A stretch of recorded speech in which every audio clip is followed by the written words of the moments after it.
Hola, ¿cómo están? Soy Helber López Calderón, voy a acompañarlos en este programa de Página Abierta. El día de hoy estamos con un importante poeta, Juan Carlos Lázaro.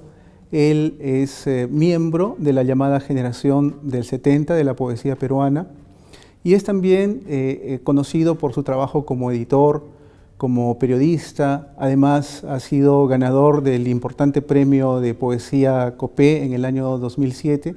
Y estamos con él para comentar su cuarto libro, titulado Desolado el techo donde se posaba el gato. Bienvenido, Juan Carlos. Muchas gracias, Herbert, por la invitación. Comentábamos que hay mucho de simbolismo en este libro y tú mencionabas una palabra particular que me llamó la atención, de la cual están nutridos los poemas, que es la desolación. ¿Por qué el tema? ¿Por qué la recurrencia de ese tema? Bueno, yo pienso que la desolación es uno de los grandes problemas del hombre contemporáneo.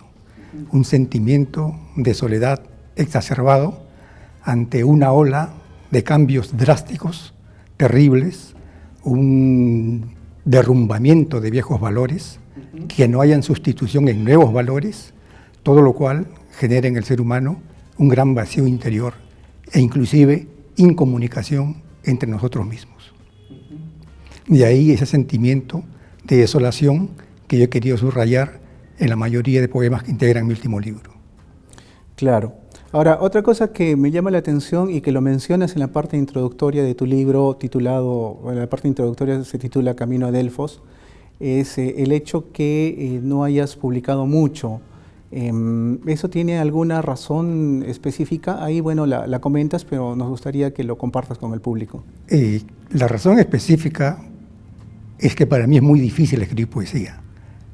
Yo envidio y admiro a mis amigos poetas coetáneos que producen y cada año o cada 2 años publican un nuevo volumen de poesía. Para mí la poesía es un trabajo, como decía Cesare Pavese, muy difícil.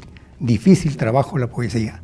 Y por otro lado, yo pienso que escribir un poema que trate de sintetizar los problemas fundamentales que agobian al hombre moderno, a uno mismo, requiere cierta maceración de meditación y de poetización de esos temas.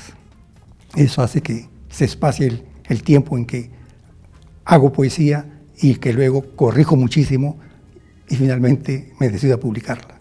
Claro, es un trabajo bastante artesanal, pero tiene sus propios méritos, ¿no? Porque encuentro, por ejemplo, en este poemario un lirismo muy intenso, muy sensible además, y que está acompañado de una musicalidad que dentro de la poesía moderna ya no es muy común. ¿Hay una necesidad en tu poesía de cultivar ciertas formas tradicionales? Es algo importante y fundamental para mí. Todo escritor, todo poeta, toda persona de la cultura pertenece a una tradición cultural, a una tradición literaria, y es imposible dispensar de ella. Aquel escritor, aquel autor que desconoce su tradición literaria, simplemente no sabe en qué tarea se ha metido.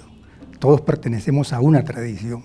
Dentro de esa tradición tiene mucha importancia para mí el movimiento modernista y fundamentalmente un poeta, Rubén Darío, donde, como tú lo has señalado, la musicalidad es un tema de primer orden. Después de Rubén Darío vienen las vanguardias, y con las vanguardias aprendemos que ya no existe una diferencia entre formas y contenidos, sino que la forma es también el contenido, y el contenido determina su propia forma. Eso es lo que hace que yo tenga mucho cuidado a la hora de elaborar un poema en establecer la forma que es música y a la vez contenido del poema. Ahora, eso obviamente que ha marcado un cierto distanciamiento con los otros poetas de tu generación, pero entiendo que es solamente un distanciamiento formal, porque imagino que aún siguen compartiendo lecturas, siguen compartiendo probablemente charlas. Desde luego. Siendo parte de una tradición y siendo parte de mi propio tiempo, estoy imbuido de ambas vertientes. Mi generación, mis coetáneos, me han aportado a mí muchísimo. Yo tal vez no sabría lo que es en poesía, que no es mucho, si no fuera también por mi propia generación, con la que de la mano nos introducimos en los últimos movimientos poéticos que venían de los Estados Unidos y de Europa y que difícilmente llegaban al Perú en sus textos. Pero había muchas maneras de agenciarnos esos poemas y circulaban entre nosotros. Por ellos conocí a Rapão, conocí a Eliot, conocí a O. Henry en la narrativa, conocí a los europeos, a los surrealistas, que en mi momento, en mi juventud, eran muy difíciles acceder a sus textos. Pero cada vez que uno de nosotros lo conseguía, circulaba inmediatamente en el grupo. Claro, uno de los poemas que más me agradó fue este que se titula Gatos, Mujeres, Náufragos.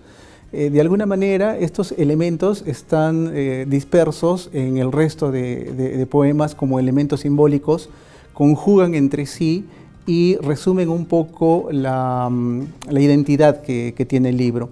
Pero aparte de eso he encontrado también otros elementos. ¿Nos podrías comentar qué otros elementos también tienes ahí?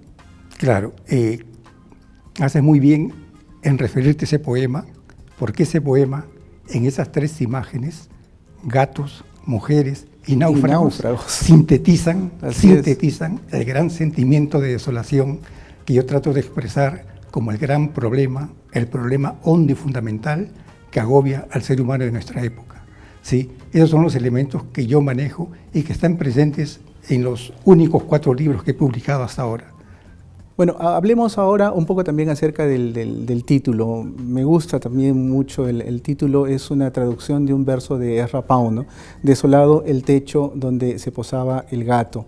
Entiendo que hay influencia de los simbolistas, de los surrealistas, pero no solamente de los poetas europeos, sino también de los peruanos. ¿Qué fuentes peruanas de influencia tuvo para este poemario?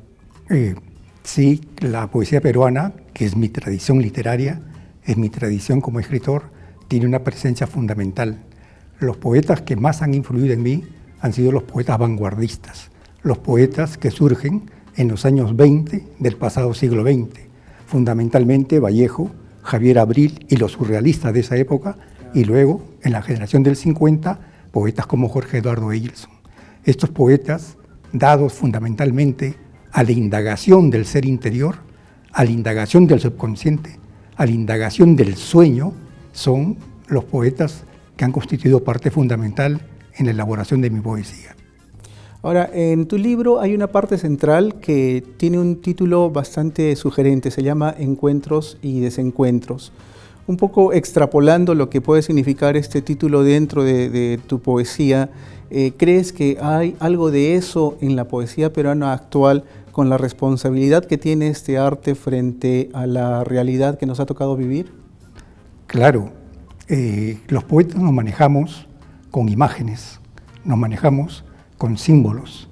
En estos encuentros y desencuentros, yo inicio una andadura donde me encuentro con el poeta Eliot, donde me encuentro con el autor de Robinson Crusoe, donde me encuentro con los filósofos griegos, y a través de ellos presento los problemas del hombre contemporáneo y fundamentalmente los problemas del hombre peruano. Hablo inclusive del ambiente, de la crisis de corrupción que hay en el Perú, en un encuentro que tengo con un filósofo griego, ¿no?, donde hace inclusive sorna, mofa, drástica de lo que nos está pasando. A eso más o menos aludía esta sección de encuentros y desencuentros de mi libro. Sí, a mí me parece fascinante.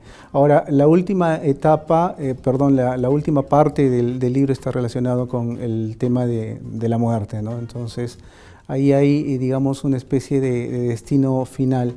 Ese viaje hacia Delfos termina con la muerte del poeta en un sentido general, o hay una trascendencia a través de las imágenes que ha dejado en sus poesías. Yo entiendo que la poesía es como Dios. La poesía trata de ser el mensaje más trascendente del ser humano. En la poesía está la esencia del hombre. El hecho de que el mundo contemporáneo se esté distanciando de la poesía es una manifestación muy clara de la crisis del espíritu que atraviesa el mundo actualmente. Ese último poema, efectivamente, con el cual cerramos el libro y está referido a la muerte, es finalmente el símbolo de lo que nos espera, no solamente como muerte física, sino también como muerte de civilización. El poema habla de un personaje inventado, Javier con X, que alude a un poeta peruano que es Javier Abril, cuyo nombre era con X, y él tiene un poema donde cuenta que un día al mirarse en el espejo se encontró a sí mismo, pero muerto, ¿no? A partir de esa imagen tan poderosa y tan fuerte, que a mí me impactó muchísimo, yo empecé a elaborar este poema en forma subconsciente y fui ascendiendo hacia otros niveles de entendimiento de la realidad y de la subconsciencia. Bueno, Juan Carlos, podríamos hablar horas sobre este tema. Siempre con la poesía se puede hablar muchas horas. Nos fascina mucho.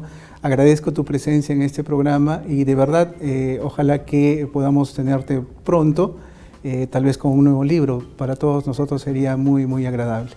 Muchas gracias por habernos seguido el día de hoy y bueno, espero verlos en una próxima oportunidad en una nueva edición de Página Abierta. Hasta pronto.